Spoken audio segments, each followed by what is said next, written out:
What's happening, folks? Welcome back to the channel. It's another starting 11 prediction, this time for tomorrow's game against St Mirren. Before we look ahead to the game, we're going to bring you a video every single day this month. All I ask is that you click the red subscribe button below. That means you won't miss out on any content. It's absolutely free to click subscribe. All you have to do is log into YouTube and press the subscribe button. We're very close to 44,000. It'd be nice to break through that wee milestone sooner rather than later. So we come back into league action against St Mirren tomorrow off the back of the defeat at Ibrox, the first league defeat of the season. A sore one for us, a really poor performance on the day, I'm sure. The team, the manager will be keen to bounce back and keen to win in style tomorrow. We should be like a wounded animal after getting beat like that. It doesn't happen very often for the team, and they've been very good all season up until that point. But there's no doubt that tomorrow they'll be looking to avenge some of the poor performances across the pitch on Thursday there at Ibrox. I was going to say Sunday. It is this time of year where you lose track of what day it is. St Mirren have obviously been in mixed form. They had three brilliant wins back to back, the last of which was against Rangers at home for them, but they've had back to back defeats now. One to Dundee at home, and then they lost at Kilmarnock on the 2nd of January as well. So St Mirren have been really inconsistent in terms of their form, but it's all about us tomorrow. It's all about us getting back to our levels, playing with much more intensity, much more intent in the final third, much more speed in the play. There's no doubt that the predominant thought is that had been coming, a performance like that, because we had seen the dip in the levels since, I suppose, the start of the season leading up to that Leipzig game. The team were absolutely phenomenal, and then since then there's just been a gradual sort of decline, I suppose, in the speed of the attacking play. And as I say, that was the biggest disappointment the other day. We just didn't threaten Rangers at all.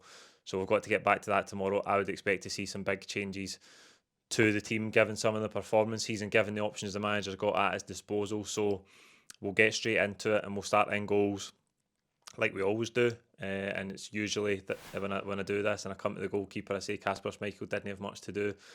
But he did the other day, and that was one of the most disappointing things. The number of chances Rangers had, the number of shots at goal we allowed them. I've talked about the lack of attacking intent there in terms of getting at Rangers, but even defensively, we lacked that usual intensity. I think they had 20 odd shots at goal. Casper had saves to make. I know a lot of people thought he could maybe have done better with that opening goal for Hadji.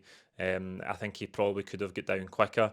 There's no doubt that the players in front of him don't help him, and it's self-inflicted by Scales. Poor ball into the middle of the pitch, but it's not often he loses three goals. In fact, it's probably the first time, certainly domestically, that he's lost that number of goals in a single game for Celtic. So he'll be looking to get back to clean sheets tomorrow.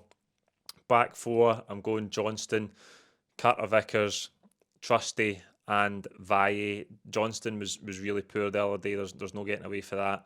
I thought him and Kuhn just didn't have that usual connection, that usual chemistry that they've built up all season.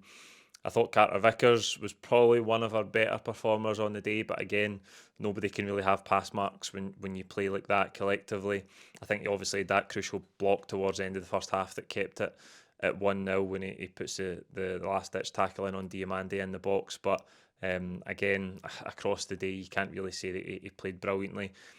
Beside him, it's got to be Austin Trusty. There's no way Liam Scales can be rewarded with another start after that performance on Thursday at Ibrox. Listen, I know it's a bad day. Lots of players across the pitch had a bad day, but I just can't get away from thinking about Brendan Rodgers talking about how careless we were with the ball in the first half in the cup final, and Trusty being the scapegoat who came off for that, and Scales coming in to clean things up.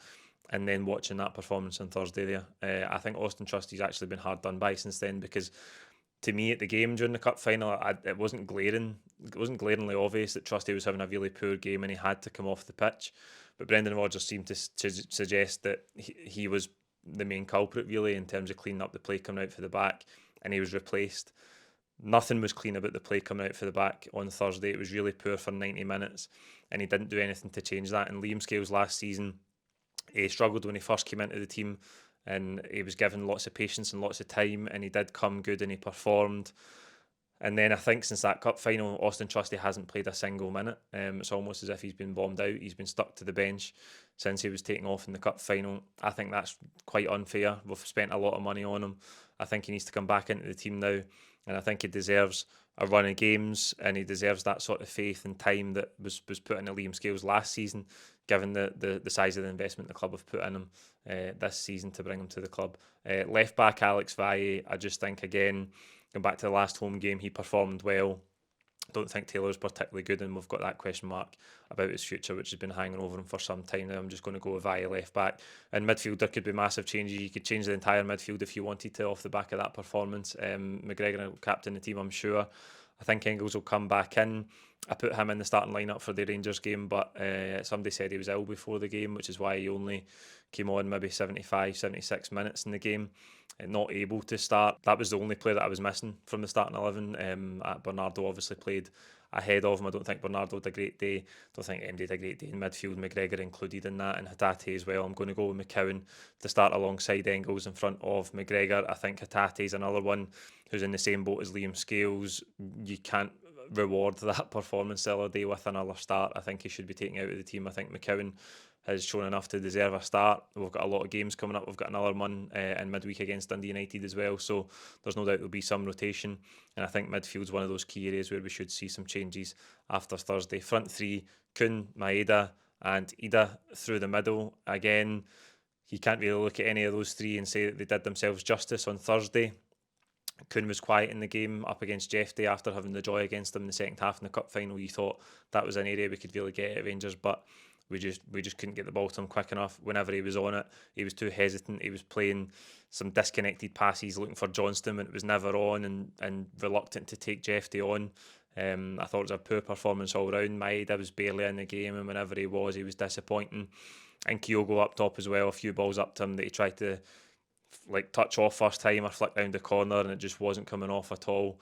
I know he scores what is a really good technical goal, but he's clearly offside. Aside for that, he didn't really impact the game at all. I expect Ida to get a start, and Ida's another one who you're looking for more from. The price tag aside in the summer, I think you're looking for him to be a lot better technically, and even just show that he's due a place in the team and that he's wanting to get ahead of Kyogo, because Kyogo is not performing well at all, but Ida is not exactly making the manager's mind up and saying, right, well, you've proven to me that you should be in here for the next 4 or 5 weeks, because every time I put you in, you perform.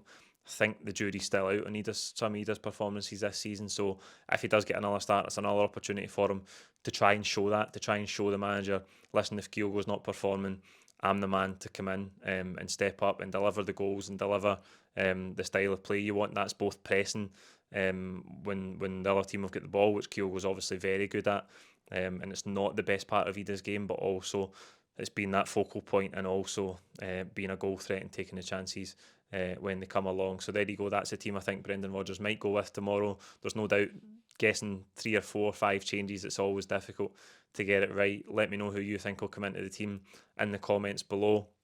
Please like the video, and as I said at the top of the show, don't forget to subscribe if you haven't already. We'll see you tomorrow outside the ground with full-time reaction. As always, thanks for watching.